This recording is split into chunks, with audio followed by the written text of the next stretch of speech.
You will not believe this. That's why I'm telling it. I was assigned to State Archive, Section 9 in November of 1987. That was 25 years after Operation Moroz had been classified at the highest level, a Level 3 restriction under internal KGB directives. Even today, the official documents are sealed, but someone had slipped one envelope into the wrong drawer. No docket number, no signature, no trace of entry in the logbook. Just a gray file with 4 photographs and 26 pages of typed witness testimony. I read it. It has not left my mind since. This is not a ghost story. It is a mission report. I was not part of the expedition. I am not a scientist, not a soldier.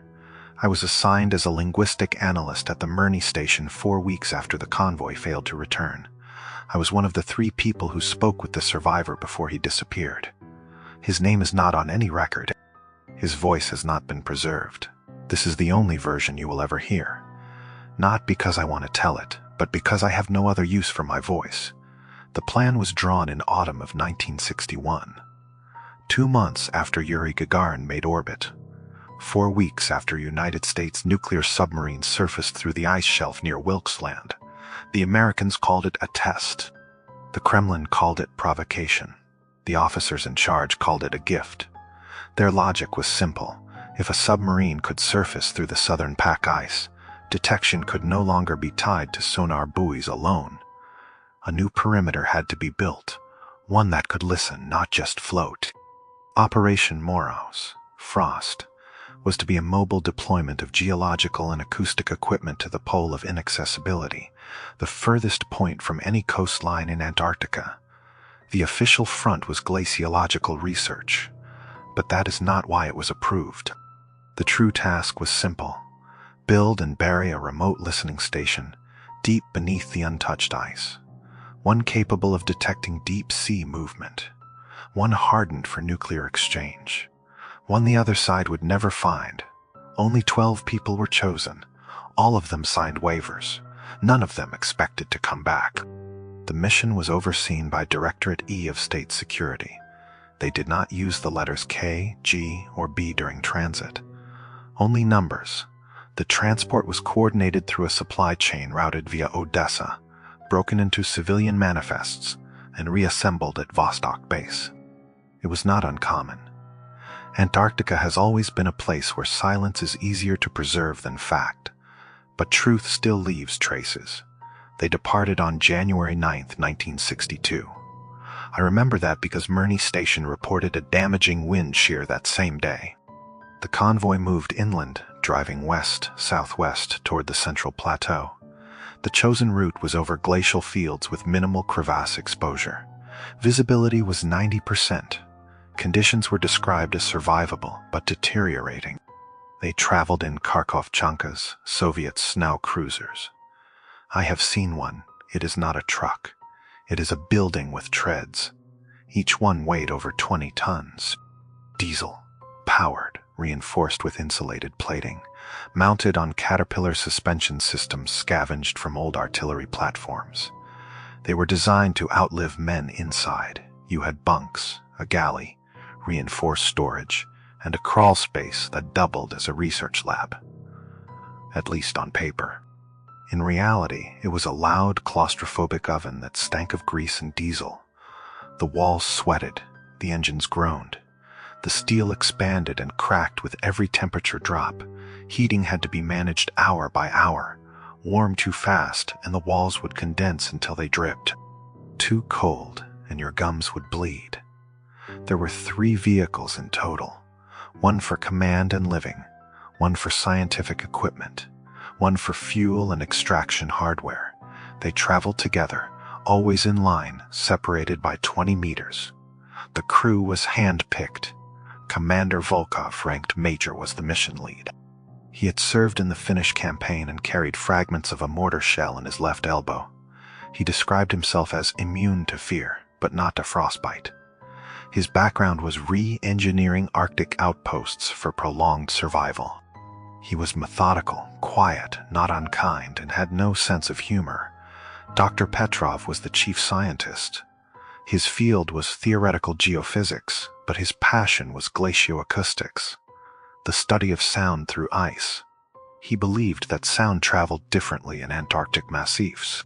He once wrote in a derelict paper that the ice remembers better than the air.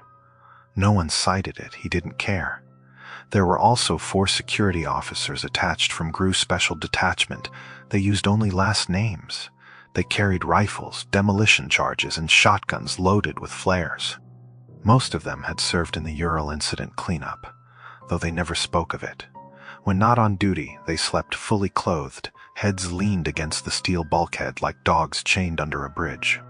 The other personnel included a radio engineer, a diesel mechanic, a geologist, a cook/technician, and one photographer from TASS whose task was documentation, though no photos have survived. One of the engineers said it best: all the parts worked, but they didn't fit together. They lasted 2 weeks. The first signs were written off as sensory confusion. 10 days inland, the ice packed tighter into a high-pressure zone. Visibility dropped to near zero by the hour. There was no color, no depth, no contrast. The ground and sky merged into a single layer. Even the shadow under your feet dissolved. You could not point down without doubt. You could not determine if something was moving far away or very close. Photographs became useless. Radar gave poor resolution against the ice cliffs, which reflected echo beneath the snow like it was a ceiling. The men began to report it around the same time. They called it the white shapes. Always peripheral, always slow. Something upright but huge. Towering pale outlines at the edge of the horizon, sometimes near ridgelines, sometimes alongside the track marks. But whenever anyone turned their head, all that remained was a pressure ridge or calving scar in the blue ice. It became repetitive. Carpet patterns, one man said. You don't think you see anything. You just suspect it moved when you blinked. At first they laughed about it. They said it was the diesel or the frostbite getting into their temples. They said human sight was never built for a place this colorless. They made jokes about snowmen. Then the audio engineer noticed something on the interference band. It happened while shifting frequencies on the low magnetics loop. The technician picked up what he assumed was thermal pulse from a ridge collapse, but the waveform was strange, interrupted in equal intervals. Like code. He isolated one fragment during a fueling stop at 1800 hours. Played it on loop. It repeated 3 times, then never again. It was not static, it was not a collapse. It sounded like breathing, slow, regular, too wet for wind. And then the radar began to glitch. Standard terrain mapping used directional pings between cruisers, but once or twice per cycle, the return pulse would spike. A brief silhouette, gigantic vertical. No dimensions recorded, too brief to triangulate. They ran diagnostics, recalibrated. Blamed solar radiation. That night, the driver of Cruiser 3 claimed he saw something keeping pace behind them. Long white. No details. He called it a walking glacier. The others did not laugh. They reached the designated station perimeter on day 12. Petrov began equipment setup on the ice shelf as instructed. A solid section, thicker than a cathedral, buttressed by rock-frozen sediment. The drill was set to 600 meters. The sensor rig was rated for triple that. The work was steady. On day 13, Petrov recorded and isolated a signal set. 3 acoustic pulses in divergent bands. All subaquatic. It was not a whale. No fluctuation, no sonar bloom. It sounded, his words, like a deep voice, under miles of teeth. None of the scientists responded. They asked for a rerun. He delivered one. The source was beneath the ice, not beneath the sea. Not open water, but glacial shelf. 200 meters down, traveling slowly. Signature showed motion north to south, then halt, then nothing. Petrov said something else, but it was not in the report. It was scrawled in the edge of his notebook. You don't echo unless you are shaped like us. I spoke to someone who saw that notebook. I asked why it wasn't preserved. He said it smelled too much of resin and meat. You can see why I kept reading. On day 15, the frost lifted. Visibility extended to 10 kilometers by dusk. That's when the mechanic saw it. He had exited the cruiser to check the rear treads. Cracking had been heard along the undercarriage bulkhead. He walked south, unsupervised, and radioed in a moment later. One word repeated twice: statue. Statue. They brought binoculars out. Too heavy for hand use, set them on the crawler turret and aimed between compass points. The cook was the first to verify it. The report reads, one figure, approx 20 meters in height, upright, smooth exterior featureless cranial region, no eye sockets, no mouth, skin or surface described as white, opaque, slightly moist. Consistent with whale blubber, lower body disappeared into ice. No movement observed. Aligned directly with vehicle position. 45 degrees incline.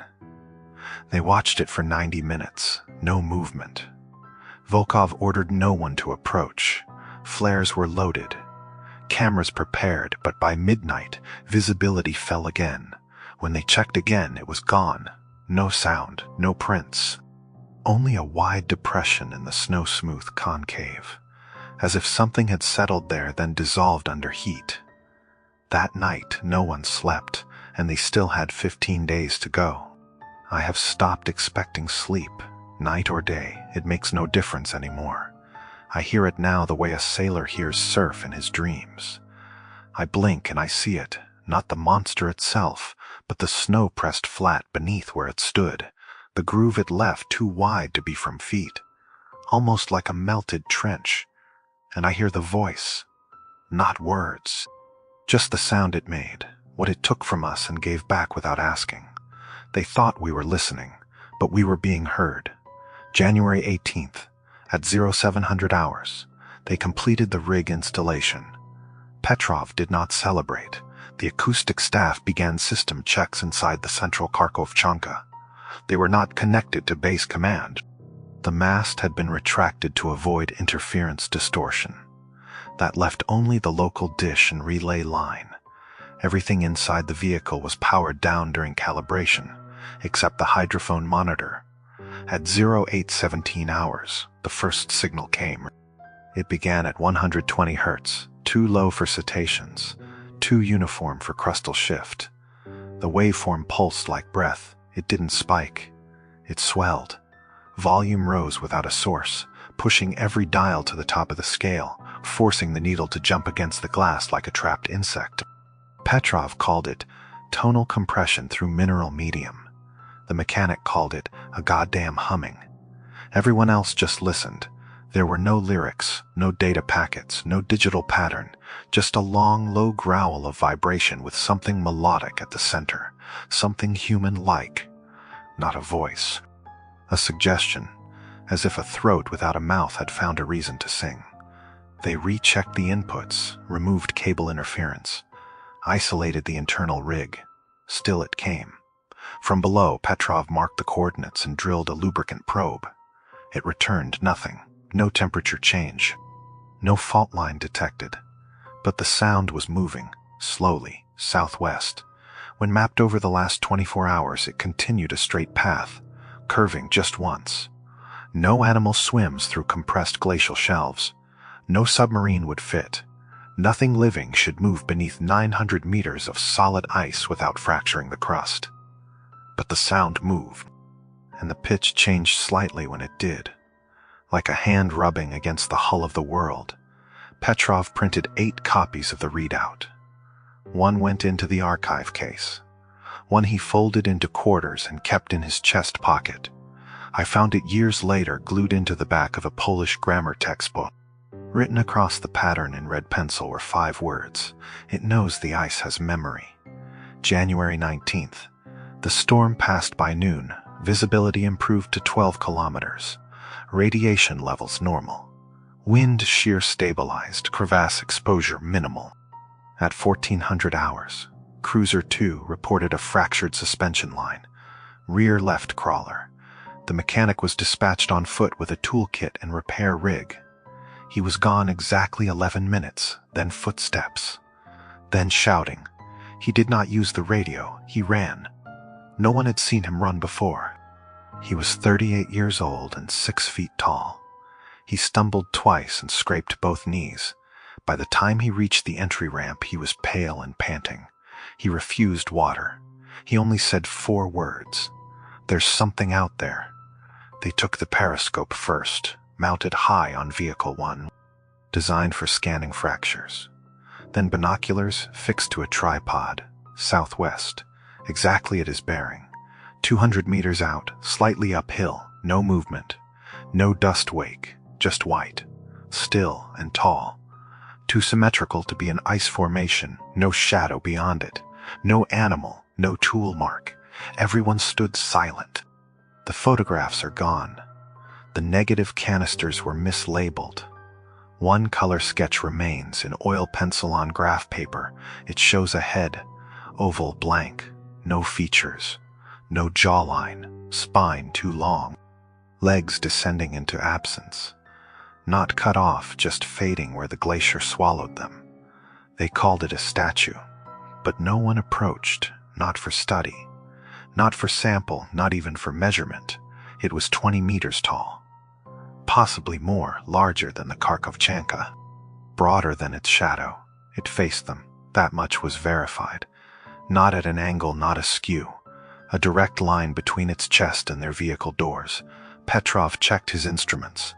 Listened for seismic shift. Heard only the soft rattle of old flares against the emergency bulkhead. One of the crew guards touched the window and whispered, "Do not flash the lights. Do not look it in the face. It does not blink." They watched it for 70 minutes. Then the wind picked up. Flurries blurred the glass. When the gust passed, it was gone. No running, no collapse, just gone. Footprints, none. Disturbed snow. No pattern. Only a smooth dark in the hillside. The kind that comes from something vast, warm, and wet being dragged backwards under a surface. The mechanic refused to leave the cabin after that. He sat with his back against the escape hatch and scratched his wrist until it bled. When asked what he'd seen that made him run, he said, "It was breathing, very slow, like a whale at the bottom of the ocean, but it was standing." January 20th. By this point, wireless radios were limited to shortwave. Main bands were down from the atmospheric noise. Ground conductivity was poor. Satellite bounce intermittent and clogged with static. They defaulted to wired audio for internal communication, a closed loop between vehicles. Calm, methodical, just voices, until it wasn't. At 2200 hours, channel noise increased. Minor at first, rhythmic static pulses, likely from aurora interference. The operator recorded it, but after 11 minutes, the interference shifted. It began playing back recent audio, one pattern repeated. Received, position 037, checking alignment. It was not a recording, at least not one they had made. Those were real phrases, ones used the previous day, spoken by the geologist during a long-range scan. The tones were off, the cadence slightly wrong, and then the words started to loop again. But they were not identical. Tiny changes, sounds swapped, pauses held too long. There was mimicry, not perfect, but practiced eager. Someone or something was trying to speak in their voice. The operator pulled all connectives, switched to backup relay. The interference ceased. 5 minutes later, the same voice came through a disabled channel. Here, ready. Received position here, recognizable Russian words, but no sender. They suspected a joke. They tested the wiring. They searched for faulty relays or echo corruptions. Found none. Volkov reviewed the recordings. His expression did not change. He erased them, told the men to sleep in rotation, ordered all light be doused by 0100 hours. The flare batteries were checked silently. Just before midnight, the geologist woke up screaming, not from a dream. He said he heard his own voice just outside the hull. January 21st, polar twilight. No sunrise, light came diffuse and weak, just enough to silhouette contours. At 0720 hours, Volkov authorized a flare launch. He suspected a heat source near the ridge. One last effort for visibility. They opened the top hatch of cruiser, one with full security protocol. Gusts pushed crosswind into the stairwell. A single parachute flare was discharged, red magnesium-based, 28-second burn. The plateau lit up as far as 3 kilometers in every direction. It was not there. The statue was gone. No echo signal. No radar spike. The ground had settled. Nothing stood along the ridge. Nothing blocked light. Where it had towered stood only wind-polished snow, level and flat. Except for one detail, a line, 40 centimeters deep, 1 meter wide, 30 meters long, too straight for a drift, too smooth for animal disturbance. No tire tracks led to it, no prints surrounded it, just a shallow trench, arcing slowly east, as if something had dragged itself sideways, leaving no arm movement, like sliding on ribs, or a body without legs. No one spoke. The guards did not raise weapons. The mechanics did not exit to measure it. Instead, Petrov leaned close to the hull and said one sentence, almost softly, almost like an apology. "It wants to be understood." This was not a mission anymore. It was a lesson.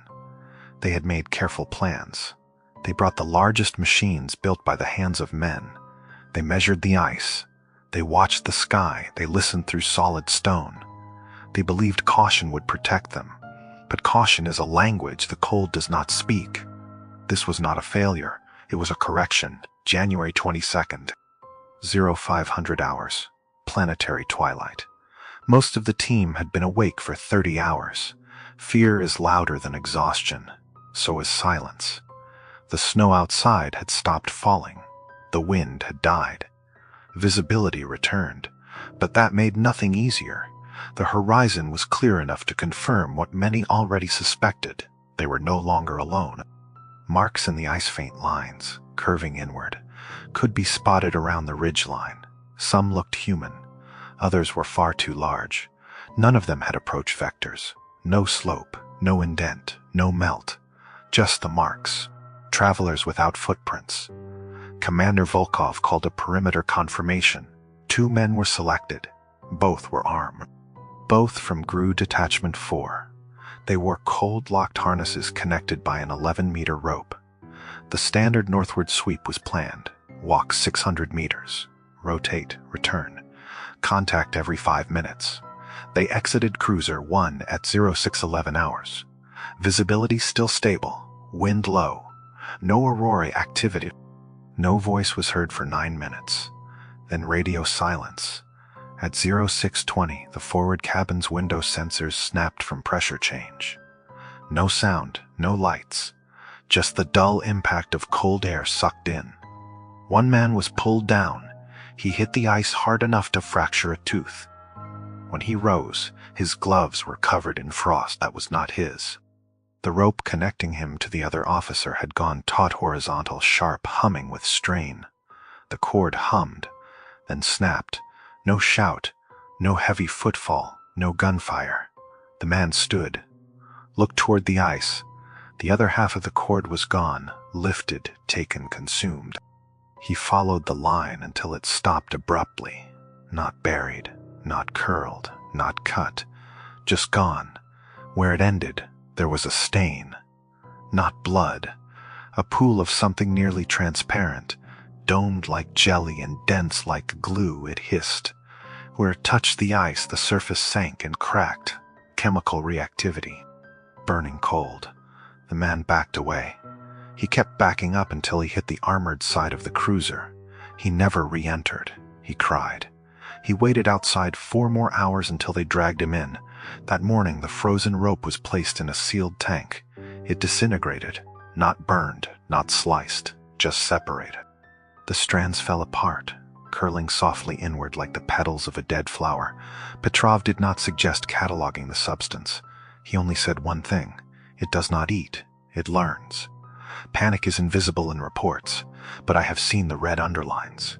Isn't that how you spot rot in clean paper? That day, the crew stopped speaking.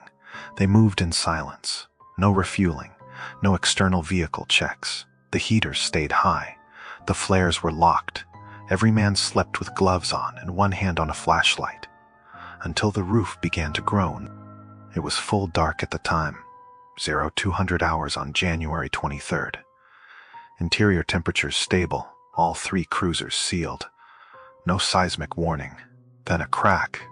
Not metallic, organic. Something thick moving against steel. Onboard sensors recorded surface pressure. Approximately 200 kilograms, distributed irregularly. Not a walk. A crawl. The geologist stepped to the nearest window. He squinted, stared upward. The glass frosted instantly. He stepped back. Then he struck the emergency hatch 3 times with a flare gun. Dr. Petrov looked toward the far side wall, toward the bulkhead. Mounted observation slot. He moved slowly, deliberately. As if something already knew he was there, when he reached the window, he hesitated. Then he looked upward. He did not blink. For 40 seconds, never moved. Just stare. Then he whispered, not to the crew, not into the void, but quietly, like a man reading a birth date engraved on a new tombstone. It has a face. The crew joined him. One by one they looked, slowly stepping forward, as if onto broken ice. The thing did not attack, it was watching. It was hanging upside down against the external plating, limbs bat-like, legs bent backward, arms gripping reinforced sidebars with finger, like appendages. The palms were wide, webbing connected each digit. Its skin was pale, gray, white, wet, distended in some places, smooth in others. Puffy like fish kept too long in a salt freezer. But that was not the worst part. The worst part was the head. Its neck was too long. It bent at the wrong angle, curling toward the window like kelp twisting in deep current. The face was human, mimicked, not formed. White, featureless except 2 black holes. Eyes maybe too deep to reflect glass, too round to belong on any mammal. Mouth like a crack in drying clay. Thin, opening and closing, and in that moment of stillness sound came, not from the throat of the thing, but from its mouth. The voice of the missing soldier, the one taken without a scream. He was calling for help, repeating the last recorded radio line. Here, here, position. 0 here. The mouth did not sync with the voice. It opened and closed like a puppet, a pale, lifeless puppet mouthing Russian in fragmented loops. The youngest crew member collapsed, not from injury, not from cold, from something else. He assaulted his own face with his fists, snapped his nose, broke a tooth, he said later before silence took him. It was trying to blink, but it couldn't. So it moved its mouth instead. The thing dropped from the roof without sound. The hull creaked a moment, then settled. At 0930 hours, the guards reported movement again. 1 figure, East Ridge, moving left to right at impossible speed. Then another, then 3, then more. Not walking, not running, gliding. Some upright, others slithering, coiled like headless eels, pulling massive white torsos behind them with rhythmic chest motions. Then came the sounds, not language, not echo, not wind, a mix of infant cries and adult wailing, intermittent, too wet, layered in perfect synchrony. High pitch over low groans, like a broken choir singing inside a drowned cave. It came from every direction. It circled the vehicles. It even seemed to come down from the sky.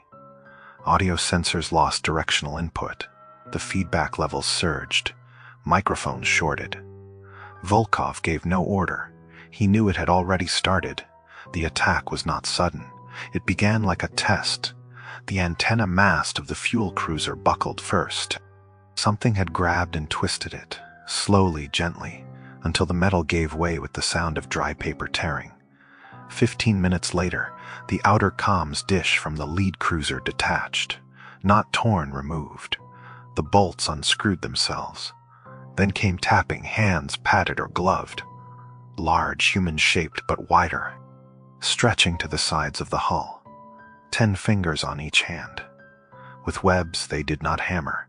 They did not slam, they patted. Exploring, feeling, testing. One team member fired through the slit window with a flare shell. The hull shocked from the pressure. The flare hit something, but no scream followed. Only wet dragging sounds. Then no sound at all. The silence after the baby's cries was worse than the cries. The entire eastern flank was lost in mist. Not weather, not cloud, just moisture brought by something not cold enough to freeze, not hot enough to lift. The mechanic checked the thermal readings. The snow around them was getting warmer, by less than 2 degrees. But enough to turn frost into slush. Something was exhaling from beneath the ice, warming it like a blanket. The youngest technician curled under the emergency bunk and tore at his own suit. He tore off his boots, then his socks. He said the tapping was inside his blood. No one stopped him. One of the guards stared at the roof without blinking. When asked why, he said, "They are counting us." There was no question who they referred to. Another guard aimed his rifle at the crawl space. He said nothing, sweated through the back of his coat. He only whispered, "It knows the number of doors." The doctor sealed the magnetic latch. The commander kept rotating flares. The geologist stopped recording, and outside, the white shapes circled closer. "Do not believe the silence." That was the last thing Volkov said before the escape. He didn't shout it. He just said it while tightening the harness on the emergency latched crates. There were no arguments, no planning, no forward scouting. Every breath we took felt borrowed, and every minute we stayed felt stolen. The white ones were no longer circling. They were closing in. January 23rd, 0400 hours. Commander Volkov ordered equipment abandonment. Vehicle 2 had lost power entirely.